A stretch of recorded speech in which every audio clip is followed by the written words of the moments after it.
Welcome to episode 3 of the Jimmy Kang podcast. Today on the pod, we have Carter Jones. Carter's a barber at Wolf & Rye. He's actually my barber. Keeps me looking fresh year-round. Carter's only 20 years old, but he's wise beyond his years. Carter, welcome to the pod, man. How's it going? What's up, man? Glad to be here. Yeah, dude. First time on a podcast? First time, dude. How's it feel? Pretty excited, a little nervous, you know? Yeah. First time talking in front of a camera like this. Yeah, hearing your voice back for the first time will be cringe. Like, I was playing it for Cameron and Isai, and it's painful to hear your own voice back. And you hear all of the things that you say all the time. For me, it's the kind of the common ones, the kind of like, you know? All the filler words? Yeah. And then you just cringe and die, but no one else really notices it unless it's super obvious. Yeah. It was funny. I heard Joe Rogan was on a podcast with Beeple. I don't know if you know Beeple. He's an NFT artist. He makes digital art. And Beeple says like a lot. He says like. Yeah. And Joe Rogan called him out on it. He said, "You're saying like an awful lot." And Beeple was just caught off guard and didn't know what to do. Yeah. But don't worry about it at all. Because, you know, I commit the most atrocious offenses in terms of, verbal tics. So don't even worry about it. But Matt, so I gave you a very brief description. I talked about you as a barber. 20 years old? I said you're 20. You're a youngin. But yeah, what did I miss? Like, how would you describe yourself? You know, honestly, I guess hardworking. Like mostly all I do is work. Like I work a lot. I go out here and there. Pretty outgoing.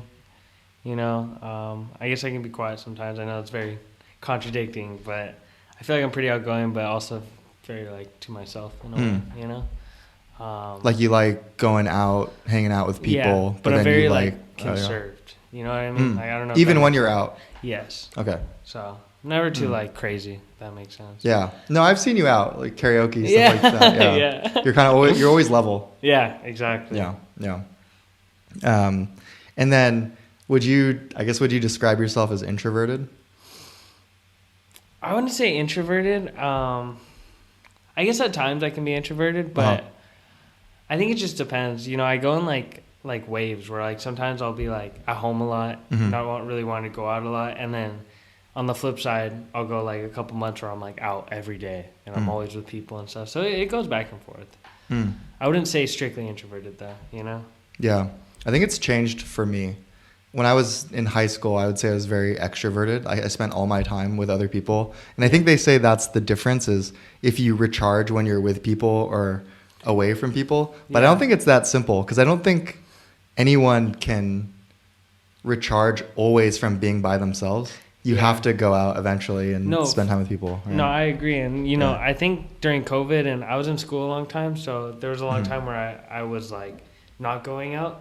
So, you know, I feel like I started getting more of that introverted, like, personality and definitely not, like, as outgoing and stuff. Yeah. But as I started to go out more, I feel like it did kind of revert back. You know what I mean?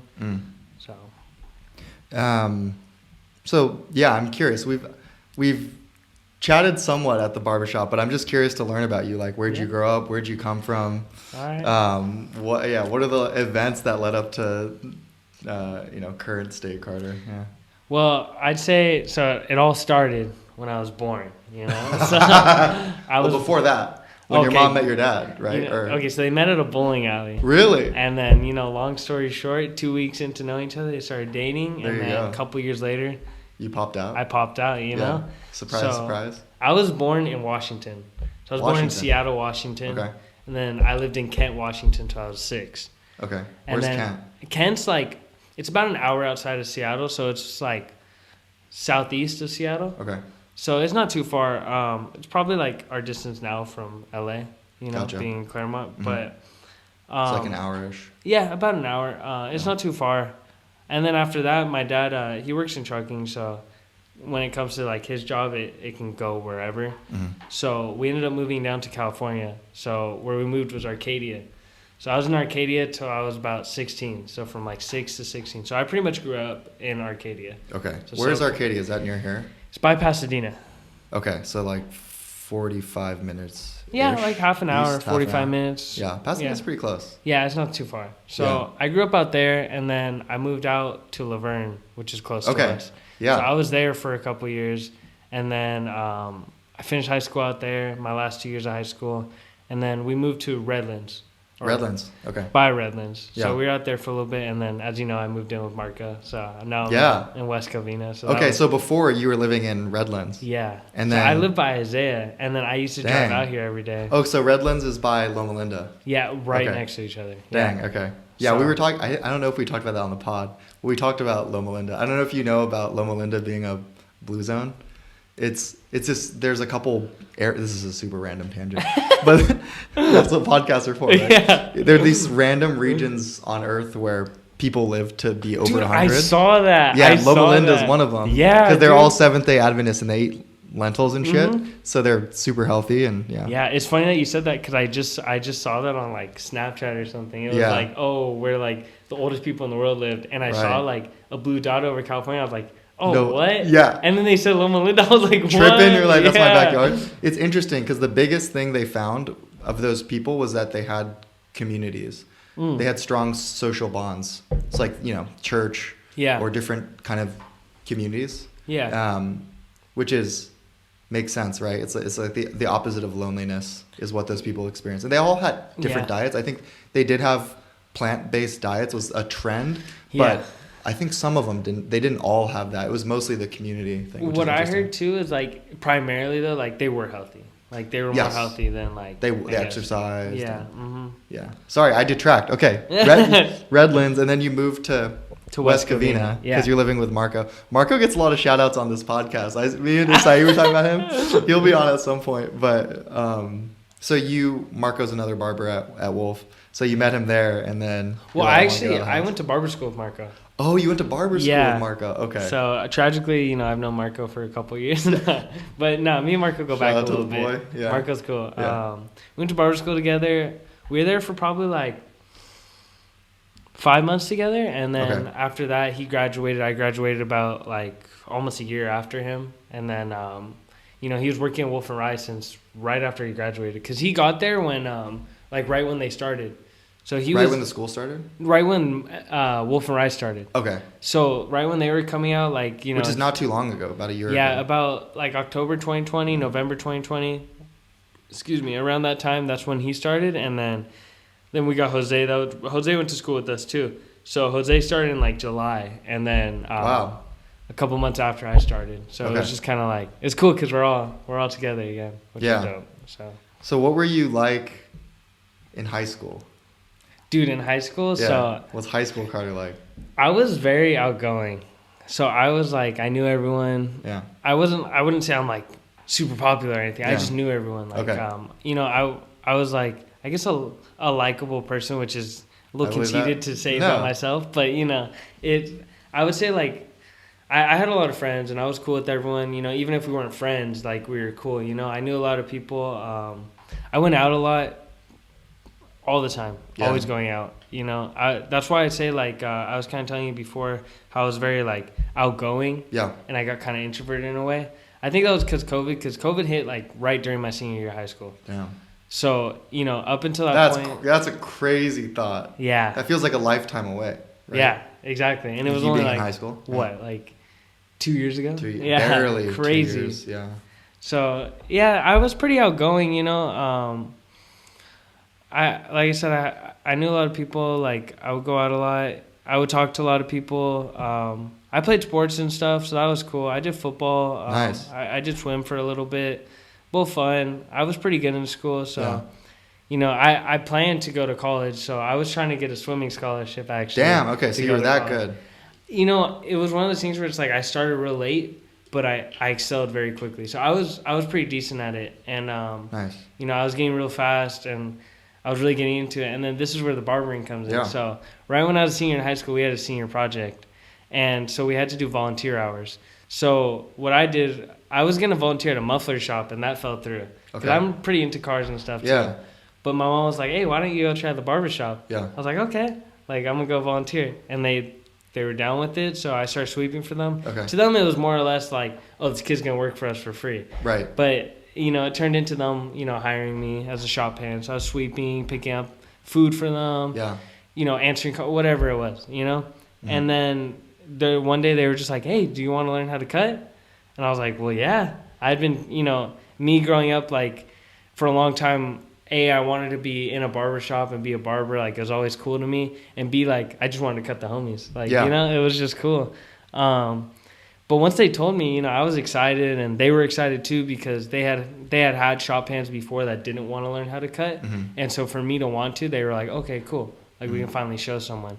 So, that started, this was all like beginning of senior year, like late 2019. And then I'd say like 6 months go by, and then COVID hit. So I was shop handing that whole time, as well as just doing cuts on whoever I can. Friends, family, whoever was down with it, I was trying to do cuts like on them, whether it was after school, before school, during school, leaving school, whatever it was. Like all I focused on was cutting.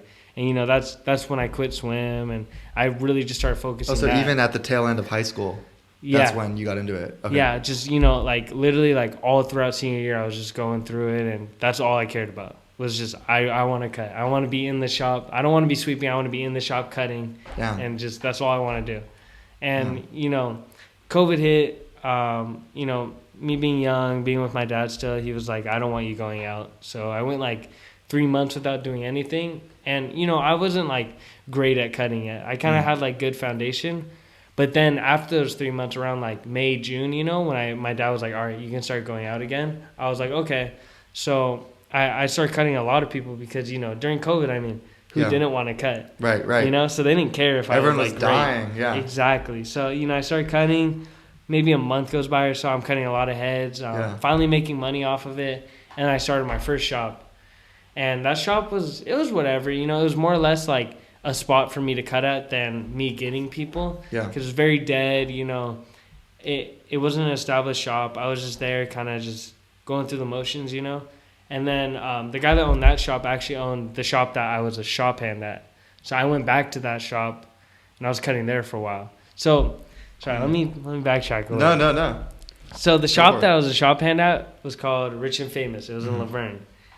So I was there for a while shop handing. COVID happened. And then I started as a barber at Gentleman's Boulevard in Glendora. Okay. So I was there for a little bit. That shop was all right, like I said. And then I went back to the one in Laverne. And then once I started there, it really ramped up. I started getting a lot of clients, a lot of new heads, a lot of new textures, just all different stuff that I needed to do to, like, learn and, get better at what I do. And I was there probably, like, 6 months or so. Mm-hmm. And then I went back to the Glendora shop because, when I'm at the Glendora shop, I'm just doing my own clients. Mm-hmm. I'm not taking new people. But, it was cool at the time because I was still in school. I'm going to school 40 hours a week, so it's like, I only want to be full-time gig. Full-time. So it's like, I only want to be in the shop so much. Right. And when I was at the one in Laverne, I was at the shop 20, 30 hours outside of that 40 hours. So it was a lot, dude. So, I went back to Glendora shop to take a break. Some stuff happened. I ended up quitting. So I was just kind of cutting out of my house for like a couple months. And then I ended up going to a shop in Rancho Cucamonga. So I was there for a little bit. Cool shop. That one's funny because I quit because the AC broke. No way. And they didn't fix it. Oh, it must have been hot. Dude, it was summer. It was literally like... But that's unbearable. Like summer 2021. In IE, that's unbearable. Dude, it was like 105 degrees. Like, oh my gosh, dude. I was like... I don't need to go into detail, but it was rough, all right? Everyone's mad. No one was happy to be there. So I went back to the Laverne shop, the shop that I started at. And I was there for a while and then, finished school and then now I'm here, Wolf and Rye. So, I'm happy. That was like most of the barber journey right there. There's some bits and details in there, but for the most part, like that's how I got to from starting to Wolf and Rye. And it's been 2.5 years. How's Wolf and Rye different than some of the other gigs? Professional. More professional. Clean. Okay. The people are cool. No one's lazy, and it's busy. So it's like everything is good. Everything. Do you have any critiques of it? It seems like an awesome place. Honestly, it's really cool. I'm a little bit of I guess timid person. I guess I don't know if that's. I'm not trying to have you put your employer on blast or anything. No, honestly, dude, I have nothing bad. I guess sometimes I just like can be in bad moods, but like that's just me. But honestly, for the most part, like everyone gets along. we go out, we hang out, we get food together. Yeah. We get each other things. You know, it's always cool. Like, it's a really good dynamic. Yeah. Like, I wouldn't trade it for anything. Definitely grateful for, you know, the fact that I can be there. Yeah, I love coming in and just hanging out with you guys. And yeah, I've been in a couple times just to shoot the shit. Yeah, not even to get my haircut. And I feel like I'm not an easy person to get their haircut because after at least half of our haircuts, I call you and I'm like, yo, Carter, should we shave the shit on the sides? And you're like, dude, I'm not, like, just next time. And I'm like, dude, every time without fail. And like this time, I think I thought it was poofy on the side, but then you knew once I put product in, it was gonna, and if I didn't have it, it would stick out. Yeah. But I've been like that my entire life. Like, I'll find barbers that but it means I like you because I'm like, okay, I feel like he could fix it. You know? But then I always respect barbers when they push back and they're like, no, I know what I'm doing. I went to school for this. Just like leave me alone. Yeah, you know, it can be. Sorry for being a pain in the ass. No, you're not, dude. It's funny because you know, honestly, like, I feel like when it's coming from me, it's like a real concern. So like, I'm curious, you know, but like, I don't know. It can be like, I feel like some people, you know what you're talking about. I'll give you that because I'm sure whether it's from previous experiences or me explaining it to you, you know what's up. But dude, sometimes people, like, they don't know what's up and they're like, can you fix this? I'm like, no, I can't because it's going to mess up the whole haircut. Or like, I don't know. People ask for the wildest things, man. Like, it's fun working in a barbershop because you get like all different types of people and then all different types of requests. Yes. Which is funny. Like, it's just interesting to see, you know?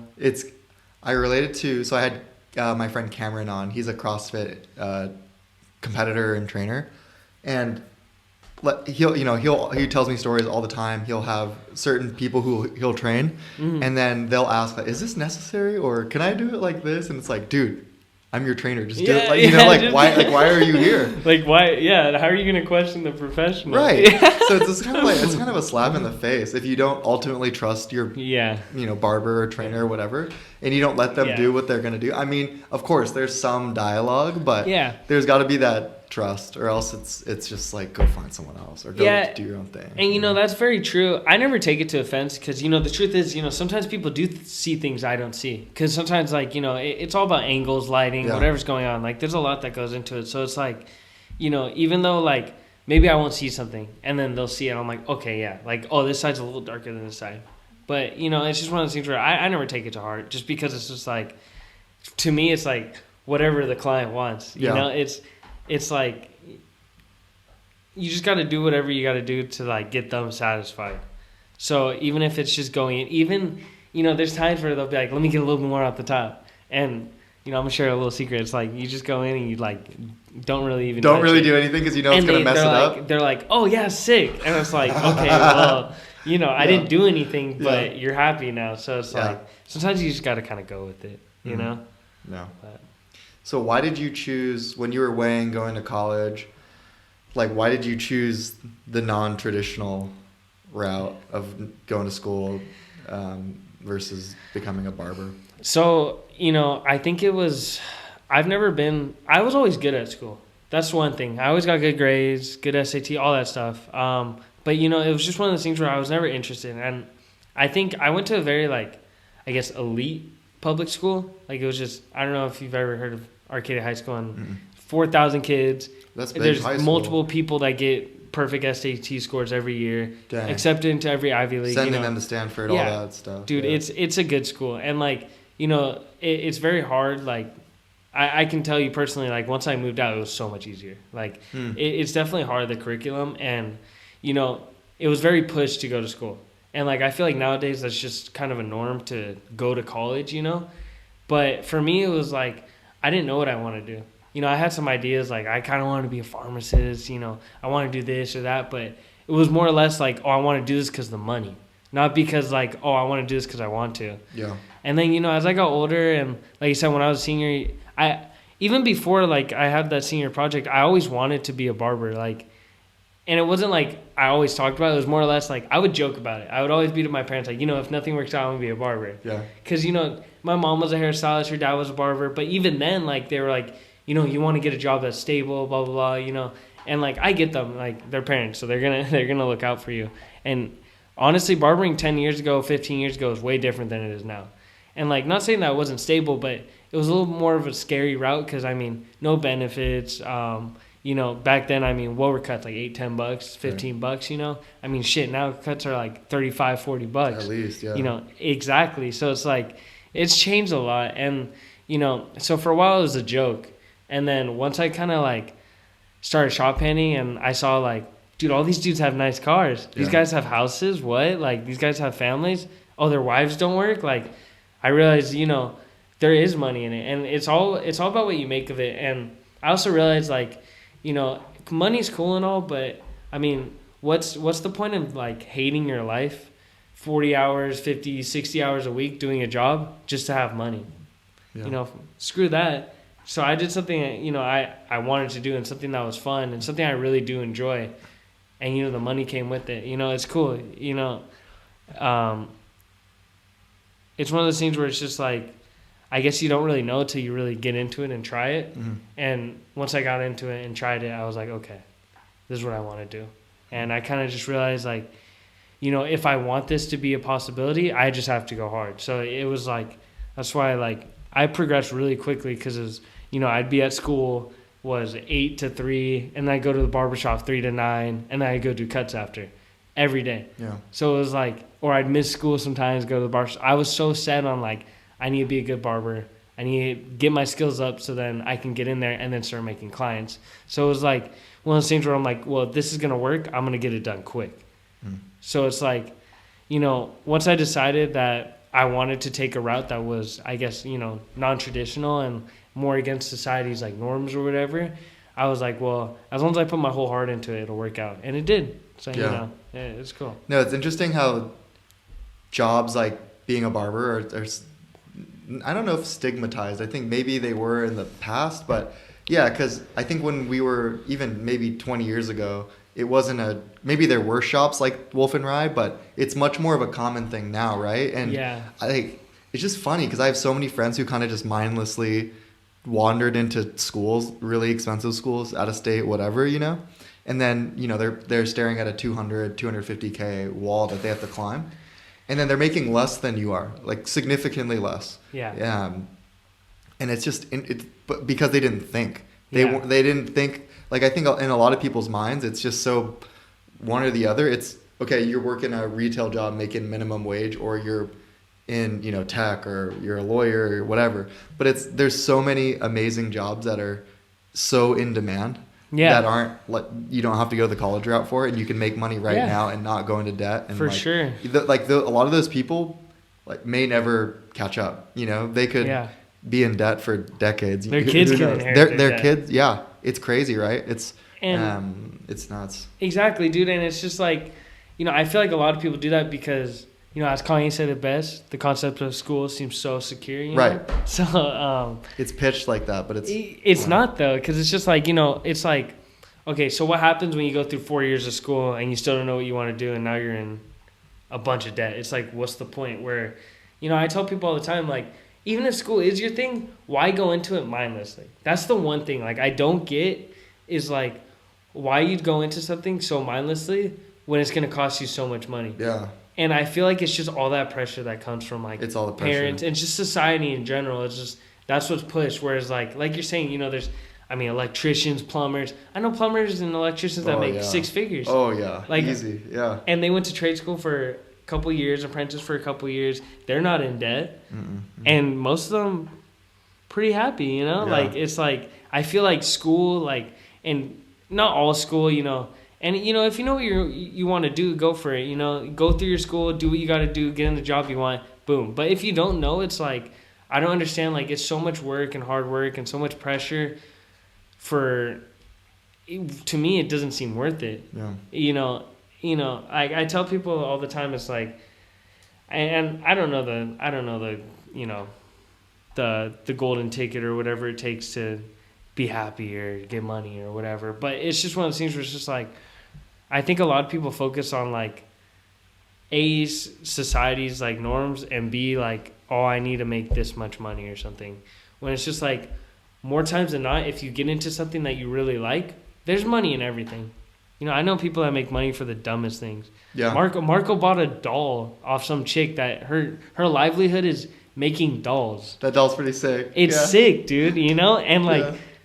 I'm sure she was like, I know a girl, okay. I gotta flash an image of that on the pod so people can see that doll, dude. Exactly, dude. I'll have to send a picture. Yeah. But, you know, like, I even know some girl that does braiding full time. All she does is braid. Like hair braiding? Yeah, hair braiding. Really? All she does. And okay, we're back. Wait, is this recording? We're back. We're back. We ran out of memory. But For some reason, recording in 1080p just annihilates my storage. Some setting is wrong. It takes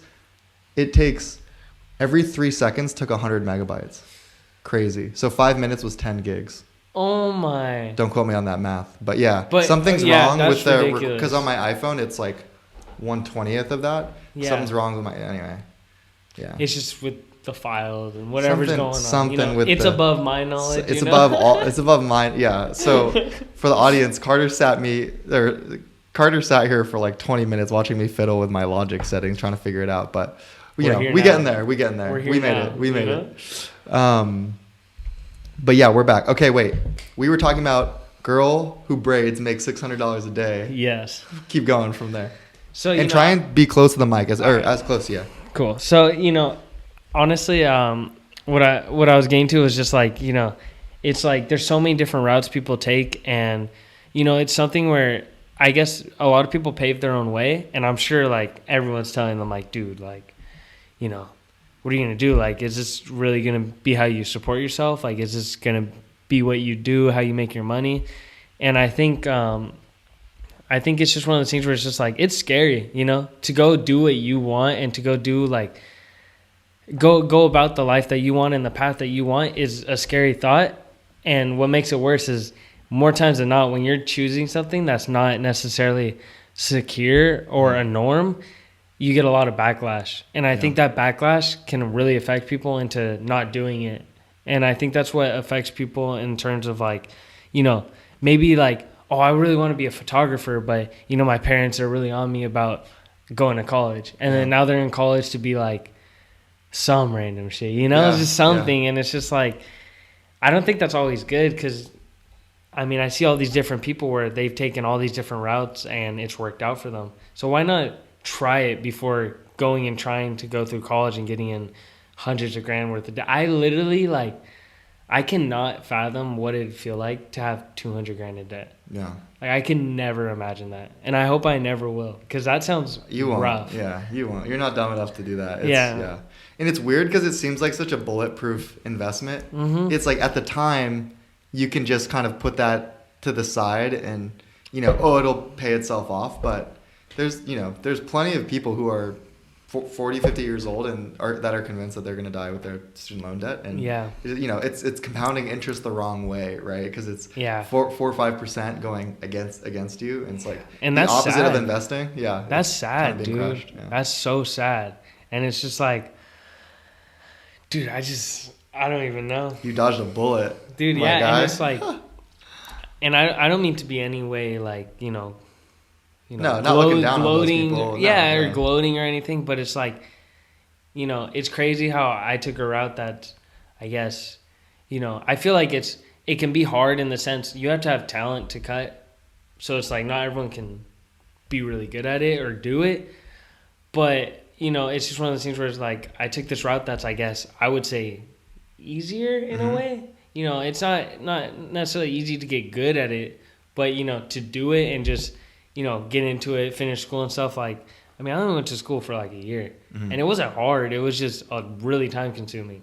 So, I guess the hardness came out of I had to work outside of school. So it was like, I was doing like 60, 70 hours a week. Yeah. So it's like, I guess that was hard, but for the most part, like, it wasn't like as hard as school seems. I can't be at class from like 8 a.m. to like 3 p.m., doing homework for another 4 hours. Like, dude, that seems rough, dude. Just to go and, like, no offense, but probably make less than I do. Yeah. And for what? For right? What? Yeah. And, like, if it's what you want to do, cool. But if it's not and you're just doing it because you're doing it out of other people's perspectives and, out of just, like I said, the norm or whatever, then what's the point? Yeah. I just don't get that.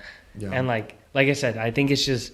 Me personally, I really think it's all about, the fear how scary it truly is scary to go and take a risk like that, you know? Because I mean, you know, a lot of the times it can work out bad, you know, when you go and you just risk something and go for it.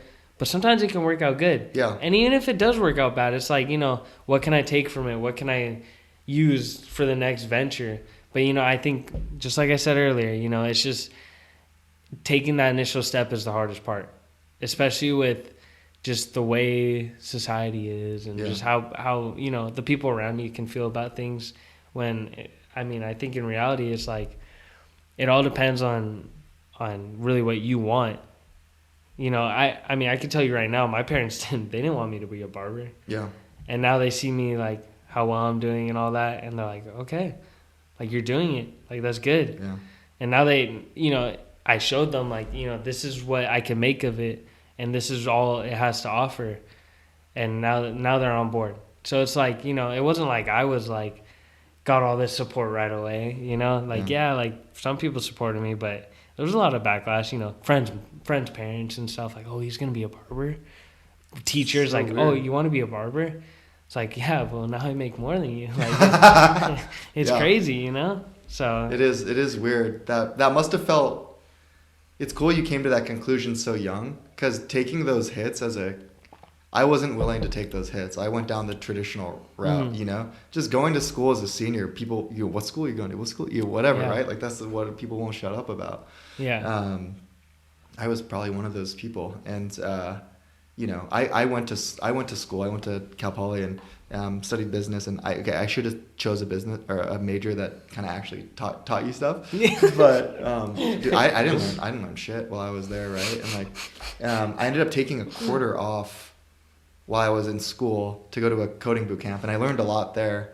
And I think that helped me to get a job. I mean, I think probably going to Cal Poly helped me get a job because it's just a traditional marker. Yeah. Of like, okay, he went to a recognizable he has a degree. School. He finished. You know, he got his work done. I hate that, dude. I hate that shit where parents give you this kind of knowledge of like, why am I going to school? Oh, it's for the social thing. I'm paying $100,000 for like to go make to some friends? parties and shit. Yeah, to go to some Like, parties. yeah. There's a lot cheaper parties than $100K. Oh, yeah. Right. And then the other one that they say is, oh, you're going because it's it shows you can finish something. Yeah. Right. And it's like, what? Like, it's just it's so like it's not logical, right? It's like, and I think what you were saying is interesting before, because you're like, okay, the route I chose is like really good on money and isn't that hard. You shouldn't feel bad about that at all. I think that's like, we're incentivized. It's just you found a skill in the market that's in demand. There's not enough of it. Mm-hmm. So it pays really well, right? Like, it's hard to get a haircut. Like, it's like a lot of times if you just show up to a shop, no way, like, get out of here. You got to schedule a week, you know? It's one of those careers where there's not enough barbers.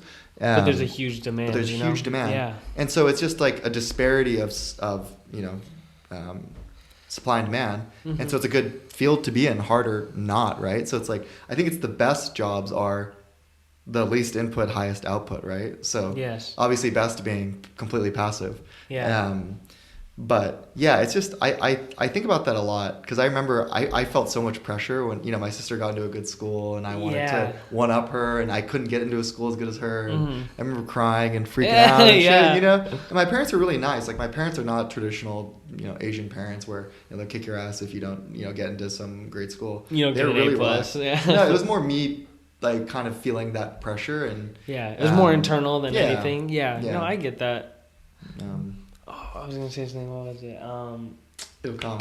I lost it. It'll come back. It'll come. You know. But no, I think we like agree on that, and that's why I say, okay, Carter's wise beyond his years, because coming to that conclusion is very hard. And of course I can't, you know, I can't like go back in the past and be like, okay, where would I be if I didn't get my college degree? But I know just in terms of money for value, like, I didn't get my money's worth, and I got a very discounted college degree because my parents were broke at the time. Yeah. So I got it really cheap, but it wasn't worth it for opportunity cost. Yeah. Like, I could have been working. Like, you know, that's the crazy thing when you calculate opportunity cost, because like, if I was going to go get an MBA now, right, it would cost me that $100,000 or $200,000, whatever it is, to go get it, and then it would also cost me my lost salary. right? So it's like, that's a ton, right? That Yep. people say MBA cost for tech workers is at least $500,000 because of the negative you get from no work and then paying for it. So people don't think about that. They just think it's a bulletproof investment, but it really is not. It really isn't. I agree. You know, that's one thing too, is like, I think that's one thing that I took into account too, because I was like, dude, even if I do make less than these people, I mean, it's not that much less, and like, dude, I'm gonna have this much, like, I mean, by the 4 years they're out, I'm gonna be saved up this much money. You know what I mean? Like, I'm gonna be buying a house by the time people are getting out of school. They're gonna be hustling for 10 years just to get to where you are right now. They're gonna be 30s before they get to even close. And, you know, I feel like you said, it's something hard to, like, realize. And, like I said, you know, if you have a plan, go for it. I think it's just, this is more of a talk for the people that don't know what they're doing.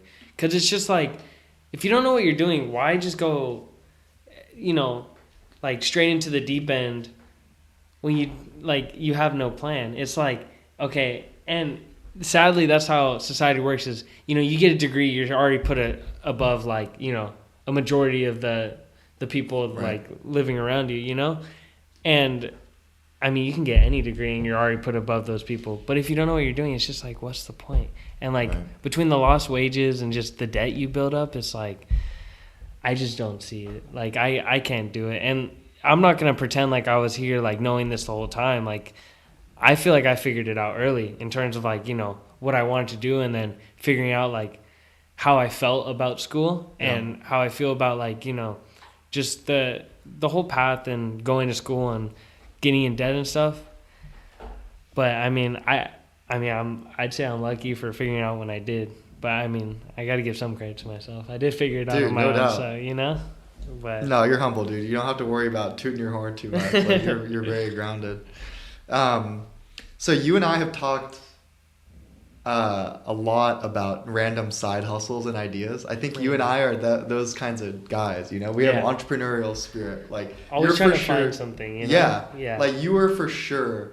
I would bet the farm that you're gonna start a company someday and sell products and have your own thing. Like, I would 1,000% bet on that, and it's gonna be successful.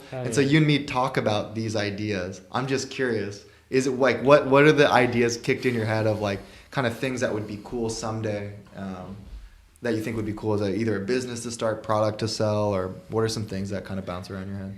You know, I feel like I'm always, anything I'm doing, you know, when I started, it was always like, oh, my next goal is being a good barber. Then it was my next goal is finishing school. Now it's like, what's my next goal? Yeah. So, you know, it's just, you know, there's a lot of ideas. I guess as of right now, it's more or less I'm building myself and just getting clients and stuff. But, you know, there's obviously like the traditional route, like, okay, I'm gonna open a shop. You know, I feel like every barber has that thought here or there. You know, as time goes on, the way the world's changing, the way COVID changed things, the way the barber industry is changing, you know, a shop seems, you know, it can be a little less like how do I say this? Like, I guess interesting to me, like just opening one. You know, I mean, you saw how Isaiah and Johnny did. They did a great job. You know, it's one of those things, the opportunity's out there. Anyone can do it. You know, you make it your own, you're going to be different, you're going to succeed, you know? Right. So it's out there. It's just, you know, there's that. I think about that. Or even like a studio type deal where it's just like just me or maybe a couple people. Yeah. So there's always that, as well as like I've thought about barber supplies. Yeah. You know, starting a barber supply. That would be cool. That would be really cool. Obviously, I'll angel invest in that, dude. That would be hell sick. Yeah, dude. Yeah. I would love that, bro. And like, you know, with stuff like that, it's just like there's just a lot of like holes you got to jump through and just different things. Like, it's a commitment. It's a huge commitment. And once you're in. Like, exactly. It's messy to untangle. Yeah. And like, you know, it's doable as with anything. You know, I think a lot of people like, they get scared of, back to being scared, you know, a lot of people get scared of, like, you know, there's barber supplies out there. There's barber shops out there. There's how many barber shops per city? A bunch, at least 10, you know? It's like, there's so many out there, but the truth of the matter is there's room for everyone. There's room for everyone, you know, as long as you know, go straight into it, head first, you know, do everything you got to do, you can do it and you can succeed. And like, you know, I've thought about all these different things like barber supply, whatever. I have a buddy that does like e-commerce. You know, he sells things on Amazon. Yeah. You know, he told me he'd mentor me in that. So it's like, I've thought about that. Another thing too is like, I'd love to get in the entertainment industry. I have a homegirl, I went to school with her. She cuts up like a few big names, like Wiz Khalifa and stuff. So, Damn. you know, it's possible, you know, it's all about getting your foot in the door. And, you know, you never know where things are going to take you. I would love to take that route, honestly. Like there's like this one guy I cut up, and he's like a host of a kids TV show. Wow. And I'm like always telling him like, dude, like get me on set, you know? That'd be sick. So it's just like, it's all about getting your foot in the door. Like cutting the, barbering celebrities, people in the entertainment industry. You know, I'm could trying be to a get way flown, of getting in. Exactly. I'm trying to get flown on private jets to do haircuts. That'd You know what I'm saying? That'd be Like, sick. yeah, it would be sick to do that, Yeah. as well as it would be to open anything. You know? Yeah. It's just, I haven't decided exactly what I want to do, but I'm definitely like, I want to do more. Like I don't. You know, there's nothing against it, and you can be a barber and make a good living and settle like that. Yeah. And I always do want to cut hair, whether I'm worth millions of dollars, billions, whatever it is, whether I'm worth 2 cents, I always want to cut hair. That's awesome. You know, even if it's every day out of the week or if it's 2 days out of the week, I'm just cutting my homies, you know? I always want to do it. I really enjoy it. But yeah, dude, like, I would love to do something more, whether it's just like opening something, starting a brand, you know. You just never know where it can go. And it's just all about starting. So I'm just waiting for the next thing that really interests me, and, you know, I want to get started in it. So we'll see what happens, you know? You know, it's interesting. I think when I was in college, I was super entrepreneurial, started a company, and I had no idea what I was doing. We didn't bring a product to market, but I think a lot of the ideas I had were good. Yeah. And starting a company was cool. But I think I've always been scared of starting a company since that experience, because like after I had that experience, then I went to go get jobs, and then all of a sudden you're getting paid good, you have benefits, you have stability, you have a track. And when it's not your company, you can kind of turn your brain off a little bit, right? Like I care about my job and I want to do a good job, but it's not my company, right? So it's like I didn't create a ton of the value right out of the gate. So it's like I can't care about it as much as I would like if I was starting my own thing. Exactly. You know, so it's like, but it's also scary. So last year I tried to start a company, and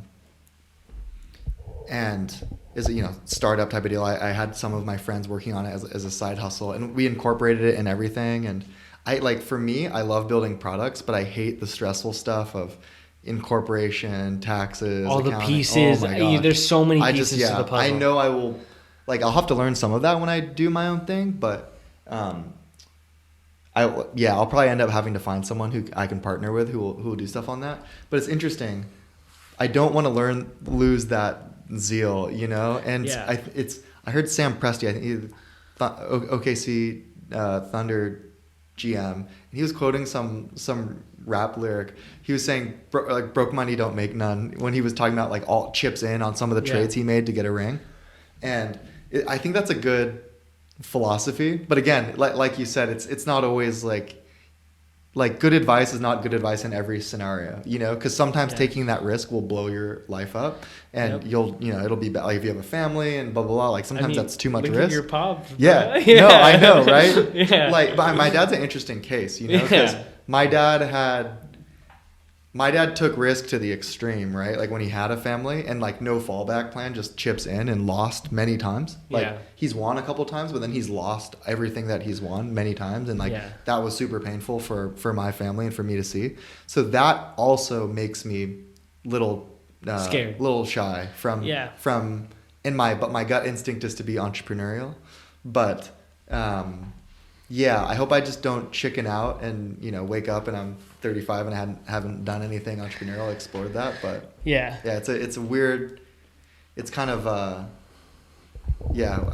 we'll do it at some point, but I kick around all these ideas in my head a lot, and it's kind of a battle, like, okay, do I go do something entrepreneurial or do I kind of stick it out in what I'm doing? But I feel like that's kind of a lifelong thing, Yeah, and you talked about like being scared of losing that kind of like that mindset, like, oh, I want to do something more. And I feel you on that. And as you're saying, like once you get a job and you're stable and you're making good money, kind of do lose it because you're like, okay, well, I'm comfortable now. Like, I'm getting shit done. And, that's kind of, I felt that too. Like, as I started working with Wolf and Rye, I started doing really good. And it's just like, I kind of did get comfortable. And it was like, it was almost like, I don't necessarily have to do more, but it's also that wanting to do more. And, it's also like, comes with is that trial and error. I'm going to fail this time, maybe win this time. I'm going to fail 10 times.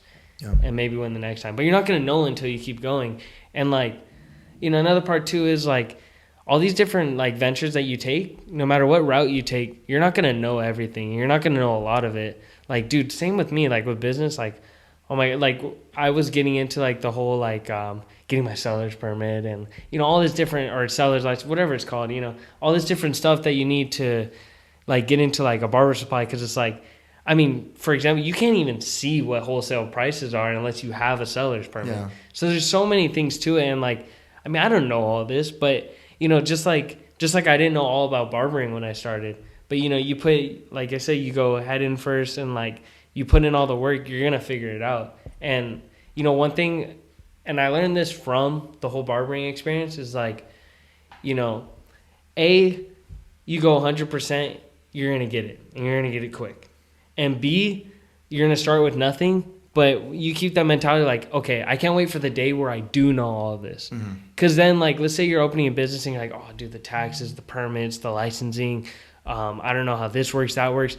But then a year goes by and you know how all of it works because you went 100%, So it's just like, it's very scary, but you really won't know how it will work out for you as well as how much you can learn about it until you do it, And it all, like, just like I said, like, probably like 15 times so far. Dude, it's literally about being scared. Like, it all has to do about being scared. And everything's scary.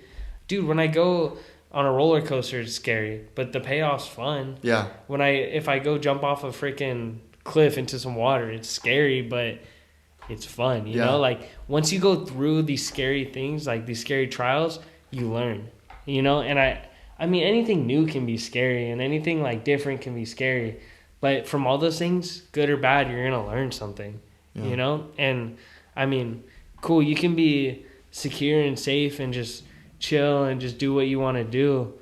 But I mean, you're only going to get so far, you got to go through all these different trials to get to the next level. Yeah. And it's just as scary as it can be, you just got to do it, and sure.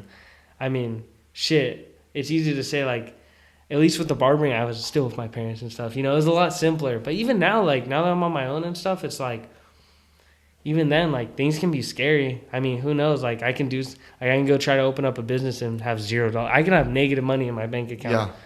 But I tried it, I saw how I might see how it works, or I might, learn this, and that.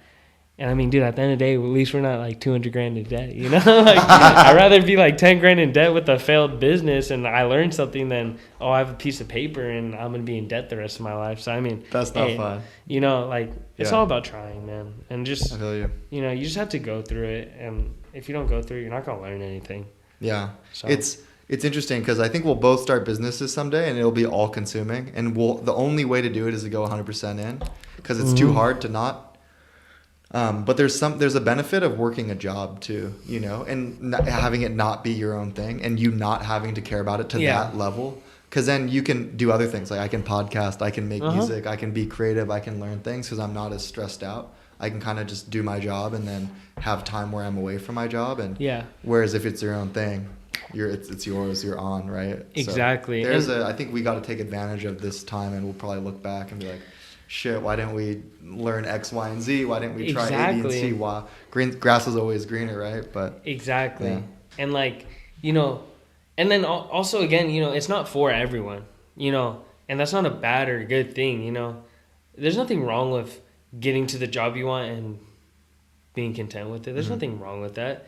But then again, there is people like I would consider myself and you, like, where we do want to do more. Where, I mean, dude, I'll be honest with you, like, cool, a house and stuff is cool. Like, at the very least, I want to be able to support a family and live a good life and stuff. But, dude, I want to drive a freaking Ferrari. Yeah. I want to go travel the world and stuff. I'm trying to do more. Like, I don't want to, like, Just scrape by. I want to do the most, you know? And like I feel like that's, like I said, not everyone, and it's not a good or a bad thing, but not everyone wants that. So it's just like, if you do want that, you might as well just go 100%, you know? Seriously. And like if you're not going 100%, someone else is, and they're going to beat you out. Yeah. You know? It's all, and at the end of the day, it's all about, you know, doing something your way, and like just doing something to the best of your abilities. Because even like, dude, I could show you everything I know about barbering. It doesn't mean you're going to be a good barber, you know? It's all about, like, you know, doing things your way, like doing things to your abilities, and just, you know, it's bringing your own originality to things is so important. And I think, like, you know, you have to go into things 100% as well as, like, in your own way. Like, you can't, like, because just, like, I mean, what feels more safe? Diving into something that you don't know, or, oh, your friend knows everything about it, I'm going to follow what he does. Right. That's more safe. But now you're doing what he does, and you're not original. So how are you going to compete to something that's already going on? Yeah. It's literally like, if you're going to do it, just do it. And you got to do it to your own, like, standards, you know? Follow your own curiosity and passion. Yeah. And That's important. Yeah. So it's just... I agree. How are you doing on time? Are you doing okay? You got to bounce? No, I'm good, dude. I got to like 10 at least. Okay. Dude. Yeah. Cool. I just want to make sure. But no, if you got a text and respond, don't worry about it. Go for it. Yeah. And it's a long time period to have a conversation. So cool, there's life going on. I'm having fun. You're having fun. Good. Yeah. Good. No, it's enjoyable. Dude, you're totally at home with it. Most people are more kind of nervous, and what you're doing awesome. So another question I had for you is, who is someone you personally know who's had a big influence on you? Okay, so I'm gonna use this one. So this guy, his name's Louis. Mm-hmm. So when I first came into the barbershop and I asked, can I volunteer? This is the guy that talked to me. I used to get my hair cut here too. So I never knew this was gonna happen. So he gave me the opportunity. Next thing I knew, he asked me if I wanted to learn how to cut. He taught me how to cut. This guy, you know, I got taught by a lot of people, but this guy specifically, Louis, he's done a lot for me, and he's really taught me how to cut. He's taught me about life and stuff like that. I look up to this dude a lot. And, you know, I mean, there's my parents too, and, like, I will always look up to my parents in so many ways. But I feel like Louis has given me that sense of what the real world is. Like, I'll give you a prime example. Yeah. I was, like, 17, and we were flipping a bottle, and we were betting on it. And next thing I knew, I was $200 down. And, you know, maybe, like, before being younger, it's like, oh, okay, you know, it's whatever.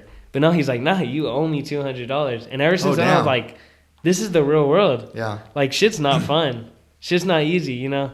And this dude, you know, I look up to him a lot. Like, he taught me, just like I said, I mean, what I know about barbering for the most part. Like, he gave me the foundation to be as good as I am, as well as just teaching me about life and just how to get ready for the real world. And just, that shit's not sweet at all. Life is not sweet, you know?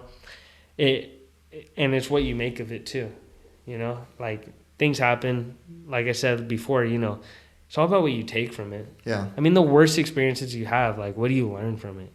You know, I can tell you, like even, like, I've been in a real bad car accident before. Oh, I didn't know that. And, like, dude, I mean, I just took from it, like, well, I wasn't driving. I was like, well, don't go out if you don't want to. I didn't want to go out, and I went out anyways, and I almost died. So it's like, you know, it's just, even the worst experiences you can take something. That's horrifying. Yeah. You know, it is. Glad you're still here. Right? You know, we're still here somehow. Yeah. That's a good note. Don't go out. Yeah, dude. I was like, dude, I need to stop, dude. Yeah, dude. But that's awesome. Shout out to Louis.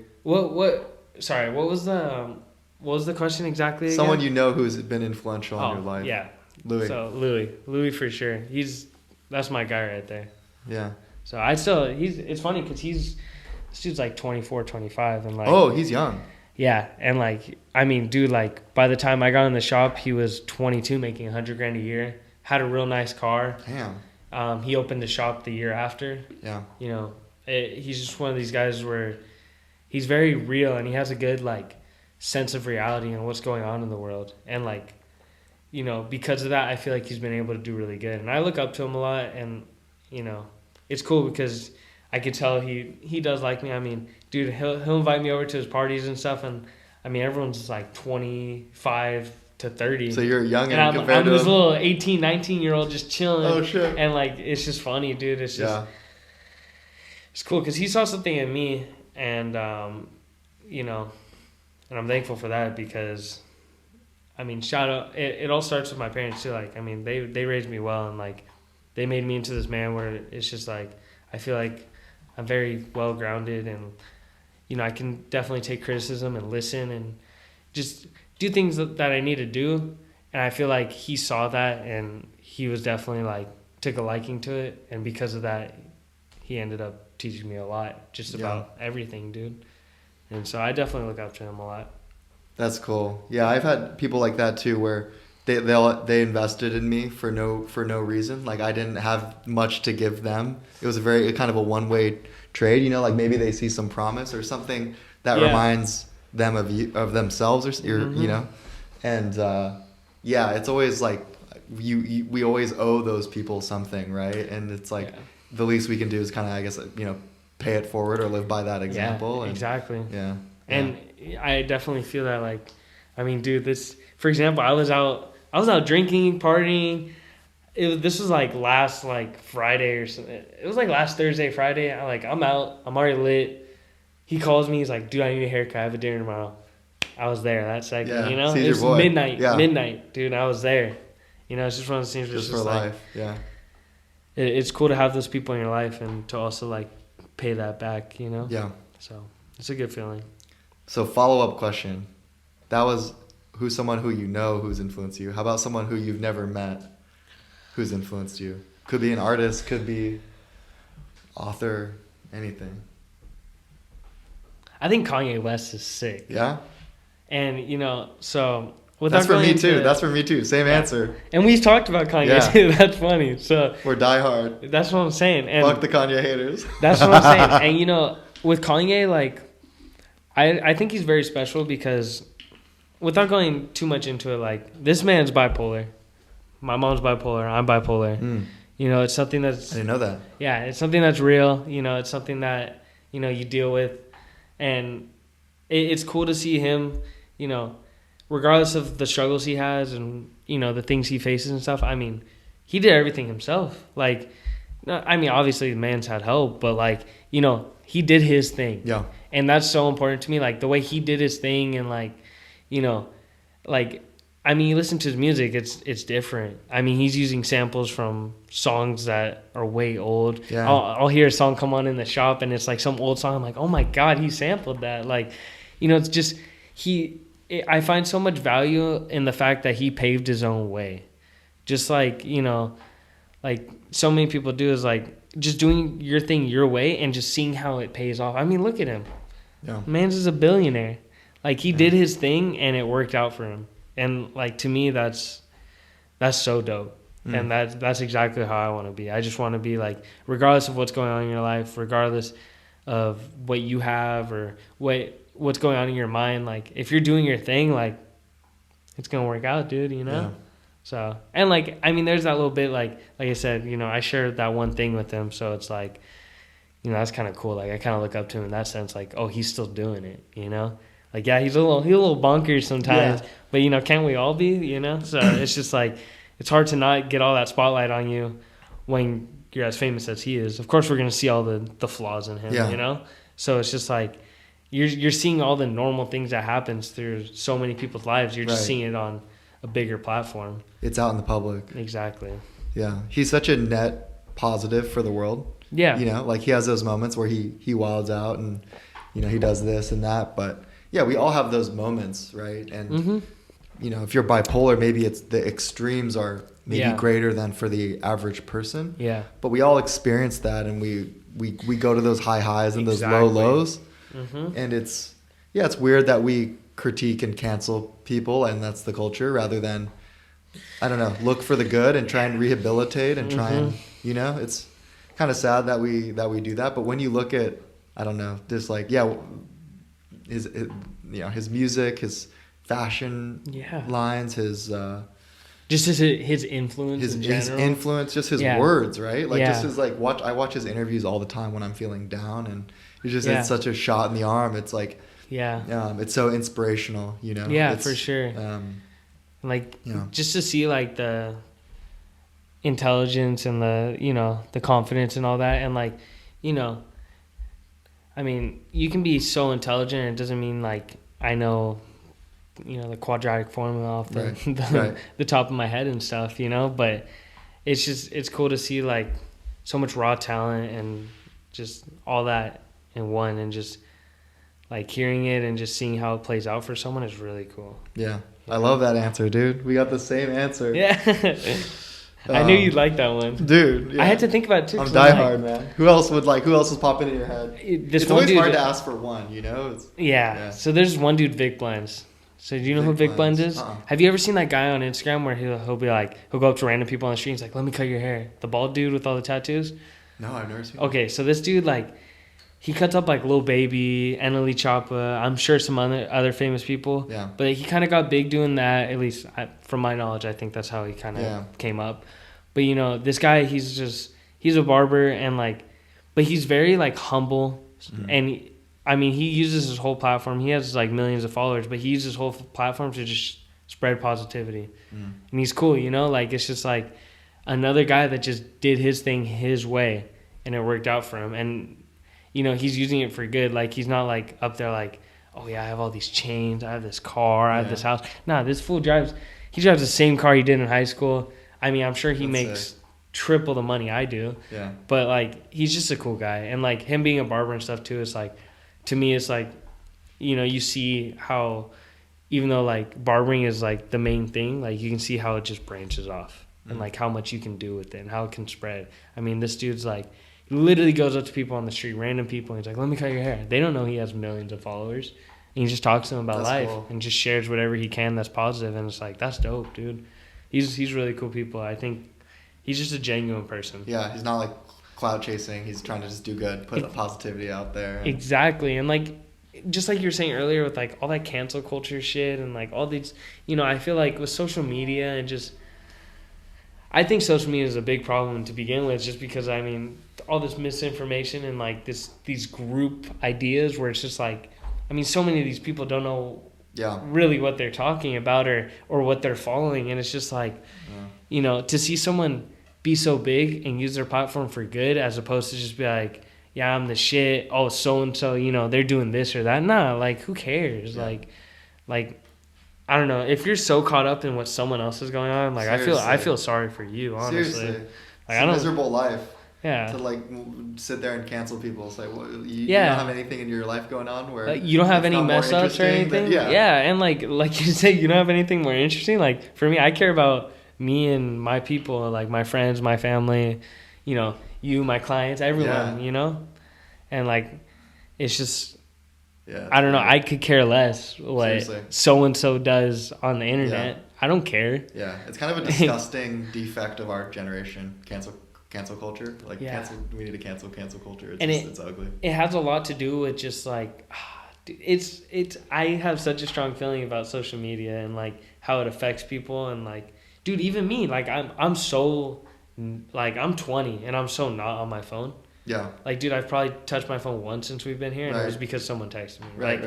And it was actually Louis, too, so that's the only reason I responded. Yeah. Dude, I gotta have him on the pod. He sounds like a homie. Yeah, he's cool, man. Yeah. He's a good guy. And, like, but, like, it's just, it's so much like, dude, you're sitting there, and, like, within, like, a minute, there's so much random information that just went in your brain. And, like, half of it's either negative or wrong. Like, what? Like, dude, like, there's so, like, the fact that that's so easily obtainable, especially for kids now too. Yeah. Dude, I didn't have a smartphone until I was like almost in high school, and like I know to a lot of people that they might be like, oh my god, like that's still early, but to me it wasn't. I knew people in elementary school that had iPhones and shit, but like, dude, to be unsupervised on the internet, even as an adult, like, dude, it's so damaging. Like, people see things on the internet and they're like, all right, cool, that's true. And you look it up and there's no articles on it. Right. It's not true, or it's wrong. Like, it's completely wrong. It's just like, I think there's so much problems with that, and just like, like the groups of people coming together about and rallying about wrong things and wrong ideas, or canceling someone because they made one mistake. Like, dude, let's be honest here. We all fucking do and say stupid shit all the time. All the time. You know, whether it's in front of people, whether it's on our own, whether it's anything, you know? Everyone messes up. You know, some people mess up way worse than others. And, you know, sometimes it deserves some backlash. Yeah. But, like, for the most part, it's just like, I mean, these people are people too, man. Yeah. Like, come on, dude. Like, you know, I'll give you a prime example. Like, this whole Travis Scott shit, that was horrible. Yeah. That was horrible. But, like, it's just like, I mean, I feel like so many people go and, like, point fingers and blame. And I'm not saying anyone's in the right or wrong. But I think, you know, it's like it reaches the internet and it's like, okay, now the whole world is like, all right, this is wrong because I read this. Right. It's like, well, you weren't there. Yeah. You weren't part of it. You didn't do any of it. Totally. Like, you know, there's just so many things where it's just like, I don't understand how you can be so behind something without knowing anything about it. Right. And that's what social media is. And that's what, you know, this whole cancel culture is like, it's almost like doing something. It's almost like doing something because it's cool, because it's in. Mm-hmm. I'm not a fucking follower. Fuck that shit. Yeah. I'm not going to just cancel someone because, oh, so-and-so said this or this page said this. I'm going to go do my research first. And, I mean, no one does that. No one goes and figures it out. I mean, if you're not going to do your research, just forget about it. Don't just... Because then when you go with it and it's wrong, you look fucking stupid. Right. And I'm not going to look stupid, so I'm not going to do that. So it's just like... people, I feel like, don't have that mentality. Like, they're just so, like, caught up in, like, drama and, like, you know... Yeah. It's interesting or whatever, when it's not, you know? It's just... I think it's... and it's funny. You see this at, like, both ends of the spectrum, but I think people for some reason, or certain people, like... I think it's when they haven't found something in their life that they love and they haven't found community. Like, they haven't found... They're kind of rudderless a little bit, but they like to be outraged. You know, like they want to look for something that they can feel good or a part of, some movement, even if it's being angry collectively. Yeah. And it's like, that's such a miserable way to live your life. Like, I think I've been like that in certain ways, right? Where like at work, if you're at a workplace that's not great, you'll just commiserate and complain with everyone, right? And it's like, you can take part in that, but like, what does that really do, right? It worsens your mentality. The only thing is a net negative. And you're like dragging other people down too, so people don't end up wanting to be around you. But it's just weird that we like that. And sometimes it's good to blow off some steam and whatever in moderation. But I think like when I noticed I was living my life every day, kind of just going to this one job a couple of years ago, and just basically bitching about it all day long with different coworkers, and that was my way of surviving. It was like, obviously, okay, that was not a good job, but it was also just the way I reacted to it was ugly. And like now you can literally just choose to not be upset by certain things. It's not that you don't care, but you're just like, okay, I can't control everything. So like, why would I be upset about dumb people acting dumb? Yeah. Who like, they're going to act dumb. So what? And then it just made me a much happier person, and like not so easily thrown left and right and up and down. It's just like, could be a little bit more level-headed. It's kind of hard to do in practice, but it's a good kind of philosophy to try and live by. Exactly. It's very easy to just give in when it's just like, it's a lot harder to, use your own like mentality and make your own decisions. Like, not in every sense, but it's definitely easy to fall into that. You know what I mean? And like, I mean, we've all done it. Yeah. We've all been a part of it. And like you're saying earlier, I think people like, they're so concerned about, I want to be a part of this, that, this, like I want to be a part of history. Like, But who's a part of history? All the people that do their own thing. Yeah. All the people that, all the crazies, quote unquote, or the weird people, that went in like, oh, I'm going to do this. I'm going to do this. I don't care that anyone else is doing it. I'm going to do this. I'm going to figure it out. Right. Those are the people that you hear about. Yeah. Not the hundreds of thousands of followers that followed one movement that they didn't know anything about. Okay, cool. Maybe the idea of you will get written in a history book. Cool. Good for you. Yeah. Nah, like, you do your own thing. Like, I'm trying to people, like, I want people to remember me for who I am and what I did, not what I was a part of. Right. And, not in every sense. Maybe you and three buddies, you start something crazy cool. Okay, cool. I was a part of that. Yeah. Not oh, dude, there's this movement, so and so did this. And I'm trying to be part of that movement because I'm trying to be on the right side. And I want people to remember me like, oh, when this person did this, I was part of that group. Right. Who cares? Right. Like, you didn't start the idea. Yeah. You don't even It's know what you're groupthink. talking about. Yeah. It's just groupthink. And, like, that herd mentality is like... Oh, herd mentality is just scary. Dude. People just act so irrationally when you're in... Like, if you just talk to a person one-on-one, they're usually pretty rational. But when you get them in groups and you get them riled up, it's just horrifying. Well, I'm sure you've seen before. You'll go with your friends, and then they're around certain people, and they act different. Yeah. It's just, like... I think people are so concerned about who they're trying to impress. And, like... Right. Dude, literally, like, as cheesy as it sounds, like, being yourself is so dope. And just, doing everything your way, like, people fuck with you because you do things your way. No one cares if you're trying to be like them. That's just, bro, I get annoyed if people are trying to be like me. I'm like, what the fuck? Why are you trying to bite my style? Like, yeah. I don't want that. It's, there's so much, like, attractiveness and uniqueness. You know what I mean? Like, there's so many nice things about being unique and just... having your own thought path and just, your own ideas and just not following what other people do. Yeah. I think there's so much more golden about that than okay, I'm gonna follow what everyone thinks. Right. It's like what you like, Exactly. Don't apologize for it. Exactly. Do what you want to do, don't.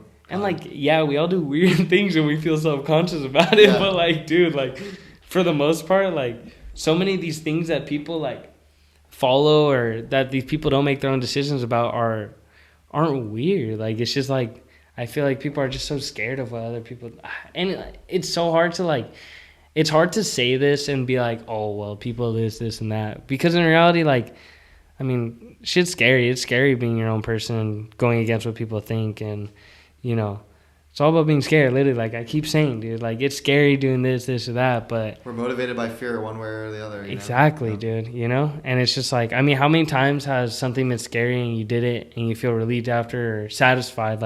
Dude, going and talking to a girl, yeah, it's fucking scary. Going up to some random girl, yeah, it's scary. Yeah. But you do it and you're even if it doesn't work out for you, oh, damn, I still did it, though. Yeah. And it's just it's just, that's just an example, but it's with a lot of things, dude, it's just, you never know till you try something. I feel like there's so much more to get out of things when there's that scary factor, that sense of it could really fail, because how are you gonna learn? It's all trial and error. There's all these different sources and things that can help you out and tell you these things that oh, now I know not to eat this because it can make me sick because I looked it up on Google. Okay, that's cool. Now you don't have to go and make yourself sick. But for the most part, it's you gotta just try things, dude. Yeah. You gotta think your own way, and you gotta do things your way, or else it's just you're just mixed up with everyone else. Yeah. And there's no main character, nothing, bro. We're all people. We all have our own lives. We all have our own things. We're all our own main characters, but it's just just don't be like the rest, dude. What's the point? It's not cool. You might think it's cool to be oh, I'm on this side, but then maybe you meet someone that's on the other side and you're like, oh shit, that's kind of cool. Yeah, it's nah. Well, if you just thought for yourself, then maybe you would have been on the right side, Seriously. Thinking for yourself is a hard skill, but if you don't think for yourself, then you're constantly lost. You don't have a ground. You're going to eventually have to think for yourself, right? Because you're going to get sick of being torn left and right, and then someone telling you that thing that you followed actually isn't cool, and then you go... Exactly. You're just lost. You're out at sea, right? It's you got to go... better figure that out sooner rather than later. Exactly. And I can think back to when I was in high school, and I'm oh, this person's right about this conflict, and then I talk to the other party and I'm low-key they weren't. Yeah. And it's just I learned that very early on that it's kind of dumb to it's dumb to follow someone else's thought path just because you think they're cool or it might be cool and you don't know the whole gist, because it's cool to be part of something, but it's a lot worse. The feeling's a lot more heightened when you're wrong. Yeah. You know what I mean? It might feel good to be right about something for a little bit, But being wrong about something is like Stinks. has way more of an impact. It stinks, dude. So it's just like, I learned. I'm like, it's just not worth like just being wishy-washy and just being a yes man. You know what I mean? Like, you don't gotta go with everything. Like if you go out to eat and no one wants to eat, but you're hungry, why would you not eat? Yeah. Go eat, dude. Yeah. Like like you just gotta make your own decisions, man. And I feel like everyone learns all these different things at a different time. We all go through different experiences at different times. So everyone figures it out when they do, but it's just that people sometimes ignore it too. Like they see all these things and they ignore it, and it's just like, I don't know. There's just coolness in just thinking by yourself and just doing things your way. Like I guess it just boils down to that. Like in all these different aspects that we're talking about, all these different subjects, it's just like, if you're doing it your way, like it should work out for you. You know what I mean? And even if it doesn't, it feels a lot better than when you're following someone. You're like, oh shit, I was wrong. Yeah. And I didn't even make my own decision. Like, oh, I knew I was right, but I followed them, and it's just like, well, now you just look stupid. Like Totally. Yeah. So. Where do you see yourself in the future? Like 5 years out?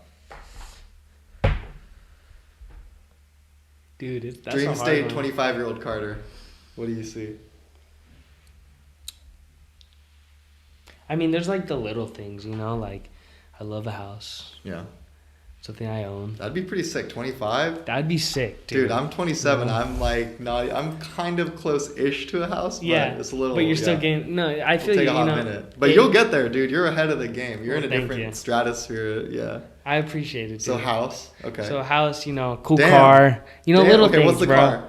Tell me about the car. 87 Buick Regal. Oh shit. All right. So if you know what the Buick Grand National is. It's like a lowrider. So. Yeah, pretty much. So the Buick Grand National V6, I'm pretty sure it's turbo. Don't quote me, but it was just a real cool car from the day, like back in the day. I like it because it's unique.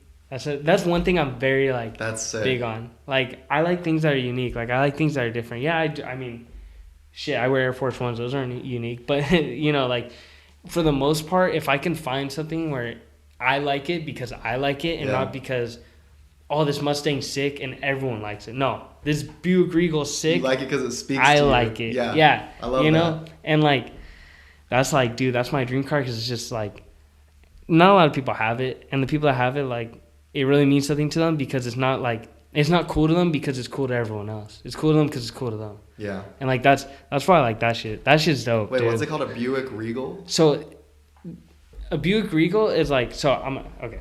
There's the Buick Grand National, okay? So that's the famous one, that's the one that people, it's in That's the icon. Yeah, there's some movie it's in that's pretty big and I forgot. So it kind of became one of those classics. Yeah, it's kind of like a classic, but it's the Grand National is kind of like the, there was only so many made and it's an expensive car. Mm-hmm. The Buick Regal is the same car, but not the hyped up version. It doesn't have the crazier engine in it and all that. It's kind of the underdog. Exactly. The one that people don't know about, but still sick. Exactly. But I rather get one of those because, it's cheaper. Yeah. And... how much would you get one for, today? Running or not running, under 10 grand. Damn. Okay. So it's Doable. it's not going to be perfect, shape and stuff. But, I want to... put another 10 grand into it, something like that. Exactly. Yeah, 20 get grand. a new motor swapped into it. All new suspension, all new still parts, got the all looks. supporting mods, all that shit. I'm decently into cars, so my plan is get it, LS swap it, throw Work a on Corvette engine in it, Shit. just make it sick, dude. 550 horsepower. Exactly, bro. Exactly. Make it sick, and that's my dream. I'm really into cars without having my foot in the door with it because at home my parents wouldn't let me get a project car. I live in an apartment now. I can't have a non-running car in my apartment, But that's one thing I guess. Besides the car and that, I'd love to be this is some fairy tale shit, but I love to be settled down. If I could married. Yeah, dude. Even if I'm not married, just settled down. Do you want kids by then? For me, with kids, I always say I want to be older because I want to enjoy everything first. But at the same time, if I can succeed and achieve all the things I want, as well as like be able to live how I want and stuff and provide how I want, then I'm okay with it at whatever age. I can see you having kids for some reason at 25. Yeah. You know, I think it'd be cool to be a young dad. I think that'd be sick. I do too. But at the same time, like, I think it's more important to be like, because I mean, like, my parents struggled. You know, I think you mentioned earlier your parents struggled. Yeah. You know, and like, there's nothing wrong with that, but it's just one of those things where it's just like, I don't see any point in like putting myself in that position where I have to stress and struggle just for my kids to stress and struggle when I could have just waited and did what I needed to do first. Yeah. You know, and like, so for me, like, that's all a what if, like, you know, but like, dude, that's the great unknown. Right exactly. There. Yeah. The house and the car, like. Yeah, that and like, hopefully, I mean, that's 5 years away. So I mean, I hope. I'm sure I'll have something else going, whether it's a shop or a studio or a barber supply or a brand, or I made my own clipper, or now I'm cutting Travis Scott, you know, whatever it is. Mm-hmm. So it's just, I hope that in 5 years that I have something more going on. Mm-hmm. And, you know, and even if I don't, I'm not upset, you know, as long as like, you know, even if I am just a barber, which I don't say that in a bad way, I just mean in the sense of like, even if that's all I'm doing, which, you know, it's more than enough. If that's all I'm doing, I'm happy with it. It's cool. Mm. It is what it is. Hopefully I do have the house and the car and whatever I want. But myself right now, I would really love to see myself, you know, in a position where I have something to my name, something I started. And like, one big thing too is like, I really want to start something under my mom's maiden name and my grandpa's last name, because he had no boys, so his name never got passed on. Yeah. So I want to pass his name on through that. Yeah. You know what I mean? Because I mean, you know, my dad's name is getting passed on. Let me tell you, like, I'm passing that shit. But you know, in terms of like that would be really cool for me. You know, so I really do want to do something that lasts, like.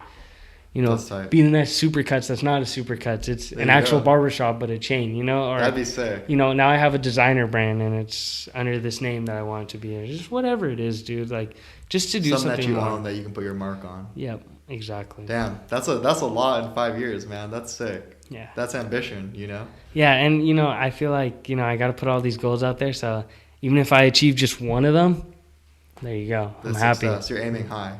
Exactly, you know? What does Kanye say? Aim for the stars, land on the clouds. Like yeah, that exactly, kind of vibe, you know? Exactly. Dude. It's funny. There's this TED Talk I watched, and they talked about how when you talk about your goals, you're less likely to achieve them. I hate that shit, because I think people should be brave enough to say their goals even if they don't hit them, because it's an act of self-belief. You know? It's like saying these things are audacious, but like, I bet on myself I can do this shit.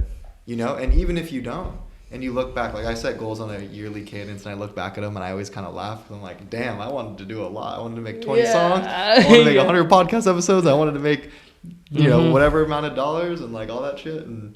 But some of them I do, and I'm like, wow, I set that goal and I overshot it. Or I achieved it. Or like you said, overshot it. And that feels really good. Feels good. Like that's one thing too. Same here. Like, back to the barbering thing is, I set these goals where, like, I can't wait for a year from now when I know exactly what's going on. But a year from when I started, I was in a shop making hella money. Mm-hmm. Like, I was doing good, dude. And it's just like, I know that whole like idea where it's like, if you like keep putting yourself out there, like in terms of like what you want to do and stuff, yeah, sometimes it doesn't work out for you. Because I feel like if you talk about it too much and instead of just doing it, okay, that can kind of affect you. But I think, you know, it's a fine line between that and like, okay, it's good to voice it, because when you voice it, then you're kind of putting it out there like, oh, I'm gonna do it. Or if let's say you tell your best friend, you're like, well, now I don't want to look stupid and not do it, you know? Like, it's almost like, you know, it's good to keep things to yourself and have that like internal grind and just pop out with it one day. But at the same time, it's also good to voice it's almost like manifest it, you know? Like, you put it out there, and like, now it's like even more reality, because like, you've done that much, you know? Talking about it's a first step. Or thinking about it's first step, talking about it's another step, doing it's another step. You know? So it's just like, they're all steps into it. It's just, I think it's a fine line between only talking about it and just talking about it because that's what you want. Mm. You know, so I think it is good to like talk about your goals and like, I want to do this, and that, because then you can look back on it and be like, oh, I did do this, but I didn't do that. Right. Maybe I changed and I didn't want to do that, or maybe I just didn't do that. Anymore. Yeah, you know. So it's just like, I think that's good, and it's really good to like see where you're at and stuff. Yeah. But I also know what people mean when they say like, oh, if you talk about it, like you're not gonna. Yeah. Sometimes it's like put your head down and just do it, but I don't know. I think it's. Like, I get motivated when I hear people talk about their goals because I think it's really cool. Like, it inspires me when I hear you want a house by 25. Because then you want a house. Yeah. Yeah, it's just it like spurs me on. And it's also just like, that's sick as fuck that you're aiming high. And like, you know, it's not just like, I'm content with whatever it is. And it's not even materialistic. Like, you're not asking for like these crazy things, right? But yeah, I love when people kind of talk about it and they aim high and they believe in themselves and bet on themselves. Like, I think it's a cool thing. Yeah. Exactly. But I also think, you know, you have a good mentality. I think one thing too is a lot of people have this problem where, I mean, let's say my friend gets a good job. Let's say my friend becomes a barber and now he's making 50 more grand than me. Yeah. I'm gonna be like, damn, that's like, I wish I was making that, but no, I'm gonna be happy for him. Yeah. You know, and not everyone can do that. Yeah. A lot of people sit there and be sour about it. And I think like you're saying like, oh, like I can hear your goals and be happy about it and be like, you know, that's sick. Yeah. But not everyone can do that. Yeah. And I think that's part of the reason why people are like, you know, like they're like, oh, like why put your goals out there, blah, blah, blah. Because, you know, not everyone can look at what other people want to achieve or have achieved and be happy for them, because it's hard to be happy for someone because you kind of have to be, I guess, happy with yourself. Like, I mean, it sounds cheesy, but it's true, you know, like it takes a lot to look at someone who's maybe in a lot better position than you and be happy for them. I mean, look at Kang. I can sit here and be like, damn, dude, what the fuck, look at this crazy bastard. He's out here making all this money. Why like him, right? I'm out here working no, like this fool, like good for him. Yeah. He did his shit and there he is. Why am I going to be sour about it, you know? Yeah. So it's just like, I think it's a lot of mental too. Like, and just people not wanting to accept that everyone's different. Everyone's going to do things their own way. Like, I mean, dude, I want a sick car. I see all these fools that are around me and they have sick cars. But it's just like, but then again, you also don't know everything that goes into it. Oh, this guy has a sick car, but he's paying $1,000 a month. I'm saving $1,000 a month. Exactly. There's two sides to everything, you know? So it's just like to sit there and get sour about things, which a lot of people do, is just I don't know if that's the right word, but deprivating. Like, it's just like, you know, it's not good for yourself. So it takes a lot to like see other people's goals and see your own goals and just like be happy about it, you know? Mm-hmm. So I think like you having that mentality, like it makes sense why you're like, you know, I like that people put their goals out there. Because you're not one, and I've known you for a little bit now, you know, you're not one to be like, oh, you want to start a barber supply? Like, damn, dude, I wish I thought of that. Like, no, you're like, oh, that's cool, man. Like, oh, I want to do this. Yeah. You know, you have your own thoughts, you know? Like, it's the same shit with that whole, like, just thinking on your own, man. Yeah. I think being around people with that kind of similar energy is good because it pushes you, especially people who can say good for you and actually mean it, and they're not salty when something good happens to you, because like you want people who will hear your goals and not shit on you, maybe give you some advice when you're going somewhere that, you know, like they'll tell you what they really think, but they'll also give you, I think, leash to go try things, and they'll encourage you, and it doesn't even matter if that's the thing or not the thing, right? Like the relationship really matters. And I think just being around people who are content with themselves enough to want to root for you and help you. Like they want to hear your thing and they want to be like happy for you, hear why you're excited about it, and then see if they can help you. And the more you're around those people, the more you want to do stuff, you know, like the more you're kind of amped up. And so, I'm sure you've heard the saying, you become who your friends are. Totally. You know, and 100% you know, true. I mean, I'll give you an example. I started hanging around like Louis and like other people like that, other barbers that were making $100,000, and now I'm at that level. Yeah. You know, I'm not gonna say like I'm making that much yet, but like it's you're just right there. Yeah, I'm right there. I'm above, and I feel like it's because I hung out with them and said, you know, no offense to anyone that's around me, but like, you know, if I just stay on people that are on their own, all their own paths, you know, they all think differently. Okay, you can be friends with people, but like, you know, and really close friends, but you know, when you surround yourself with people that have similar ideas, similar goals, similar interests, you know, you start feeding off of that, and that's really good. And like another thing I was gonna say is like I wasn't around 20 years ago, so I don't know, but I feel like social media, it's added like a big part to that whole like being jealous, because envious and jealous are different things, you know, like, you know, that whole being jealous, because I mean, there can be someone on Instagram where they're like, oh, dude, they're here, they're there, they're eating this, they're eating that. They're flexing at their happiest moment. Or pretending to be happy. Exactly. And it's every day or everything. Bro, I'll tell you one thing. When I'm happiest and when I'm doing the most, I'm not on my fucking phone. Yeah, never. You know? And it's just like, I can look at someone like, oh, dude, he just got these shoes. Like, fuck, dude. Like, I wish I had those shoes. Nah, like, oh, that's cool.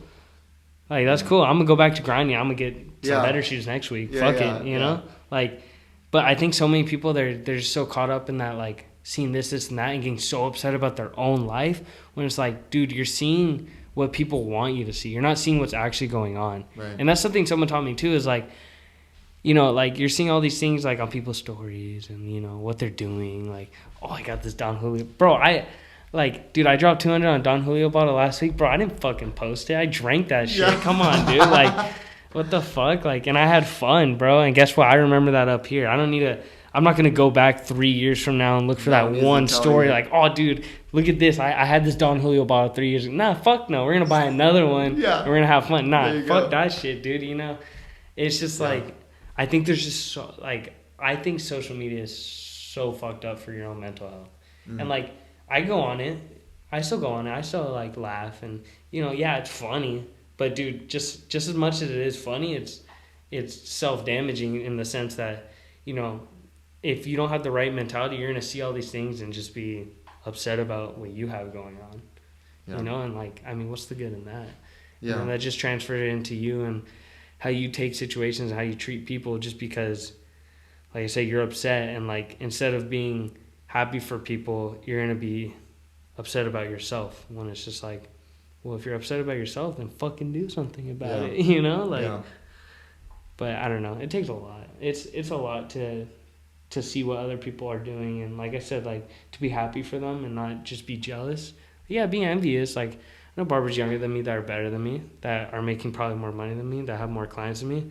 I'm like, dude, that's sick. That's my boy right there. Like, he's killing it. What can I do to do better? Yeah. You know what I mean? Not what can I do to get to his level. What can I do to do better, to beat myself? Kevin Hart said it. One of my coworkers posted it on his story. He was like, it was like Kevin Hart talking about like, oh, like, I'm not trying to beat anyone. I'm trying to beat myself. I'm in a race with myself. Yeah, that's the best mentality. It's so true, because it's just like, I mean, you're never going to, like, outdo someone, because everyone's doing things their own way. Like, okay, maybe you can outdo someone, but, like, once you outdo someone, it's like, okay. Cool. Yeah, then what happens when you're the best? Yeah. Right? It's like, nothing to do? Like, you got to do better than what you did. Because, I mean, that makes you the happiest when you like, overachieve above yourself. You're like, oh shit, you like, versus you.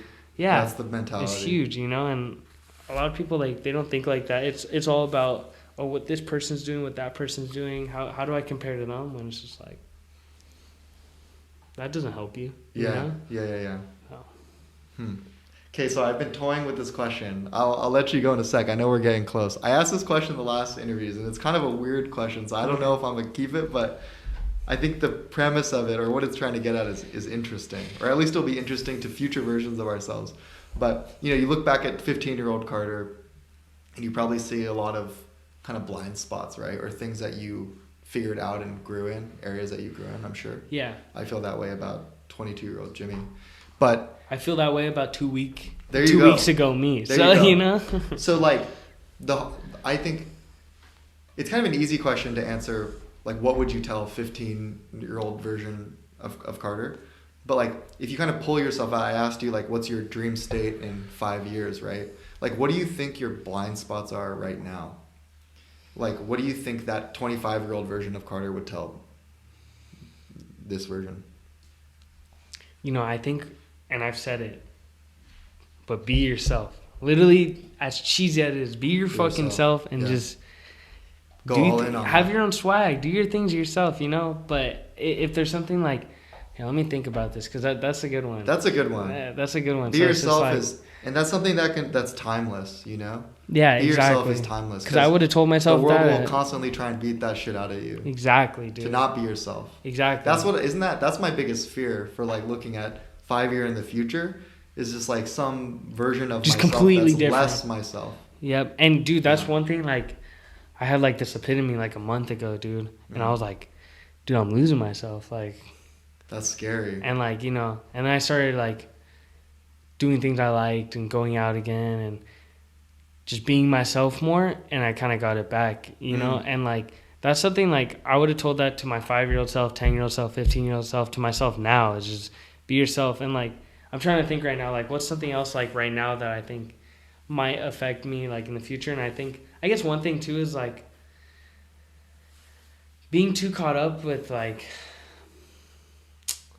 I guess like I get very caught up in like what's going on around me sometimes. Like I went to a rave on New Year's and do one big thing. It was like I was just so busy like, what's going on with that dude? What are they talking about? Like I was so like, like I was more like concerned about like what's going on around me than like who cares, Like I just think do like your own thing. Exactly, and like, who cares if you look stupid or if you look dumb? Like, yeah.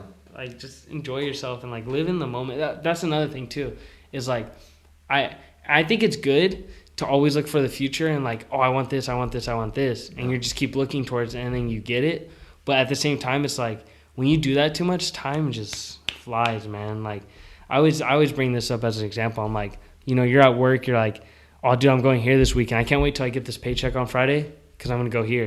And then you spend it all on Saturday when you're at that place. And you're like, okay, I can't wait till the next paycheck. Yeah. And then the next paycheck comes and you're like, damn, it's been 2 weeks already. Right. And then you're like waiting for the next one and then the next one. And like, when you're just waiting and oh, I can't wait for this to happen or that to happen, then the time comes and it goes by like that. Yes. You're like, fuck, well, now I don't even know what I did the past 5 days because I've been so caught up in just trying to get to this day. And it's just like, well, you just wasted 5 days when, it doesn't matter what you're doing. You're doing laundry, you're doing dishes, like just live in the moment, like, and that's one thing I struggle with, like I'm so like, I'm very like, and I've gotten slack for this, like, oh, I'm like, I always say like, I'm the person where it's like, if I can do it now, I'll do it now. Like if I can, like, oh, I want money. If I want money right now, I wish I can go to the shop right now and cut until I drop. Really? Like. So you don't sweep it under the rug. You're like, let's no, do it fuck now. No. And like, but then again, that's like. a good trait. To a certain extent, right? Exactly. Like, And it's still like, I've gotten slack from it from like exes and shit where it's just like. You dog with a bone. They're like, and oh, you say that, but you do this and you don't fix it right away. And it's like, well, okay, it comes and goes, in times, but like, it can definitely be good. But like I said, like living in the moment is way more healthy because you're going to catch everything. You're going to catch more. And you're going to enjoy more. Yeah. And like time goes by quick, especially when you're having fun. Shit, I've been enjoying almost 2 hours. Yeah. Exactly. Like, phone charger? Oh, yeah. Perfect, dude. So it's just like, yeah, we've been here for how long? And like, I'm having fun. It went by like that. I know. But like, I'm gonna remember it because I'm just living in the moment. Zoning. I know. We're here. We're in the moment. Yeah, dude. That's so your advice, future Carter advice to present Carter would be yourself. And live in the fucking moment. And live in the moment. Yes. That's good advice. Yeah. And I think, those are very simple things, but they translate into a lot of way bigger and deeper things. Simple said, hard to live. Exactly. Very hard to live. Yeah. And like, dude, I'm gonna be honest, like I'm not perfect in that sense. Like, dude, I still very much don't live in the present. Like, I'm so like concerned about what's next. And like, cool, that's good, but sometimes that's just bad for yourself. It's good in some senses. Like with all these different things, you got to find a good balance, like okay, like I'm looking towards my goals. Like maybe every day I used to wake up every day and think about like owning a barbershop every single day. Damn. And like whether it wasn't even like purposely, like it wasn't like, okay, get up, think about it, go on. Yeah. It was like, okay, at lunch I was like, damn, I can't wait till I get that barbershop. Or I'm at work like, damn, I can't wait till I get my barbershop. It's just one of those things where it's just like, it's good to look forward, but when all you're thinking about is like, oh, dude, I just can't wait till 2 years from now when I have this and that. then you're gonna start like you're gonna lose track of the goal. Yeah, you're gonna lose track of the goal. When sometimes like you just gotta put the goal out there, and then retract a little bit and focus up. You know what I mean? Yeah. So. Damn, that's good advice. I'll take that too. Hell yeah, dude. I need to think about that because I get caught up in that too. You know, once I hit this mark with money, I'll be good. I'll be chilling. Once I hit this mark with money, that just goes on forever, right? Like once I hit my ultimate mark, exactly, that's not gonna end, right? It's exactly, like, it's dude. Next thing. And like, you know, one thing I've noticed is like I'll be so concerned about this and that like let's say saving money. I'll be like, dude, I can't wait to get this. You know, I'm gonna save for this. Yeah. But I'm so concerned about that, then I didn't realize I just spent like so much money doing this and that because I'm so caught up in the future. It's like, live in the present, realize what you're doing, take accountability for your actions, and just go on with it. And then every once in a while, think back to that ultimate goal and be like, okay, where am I right now? Yeah. You know, did I further myself?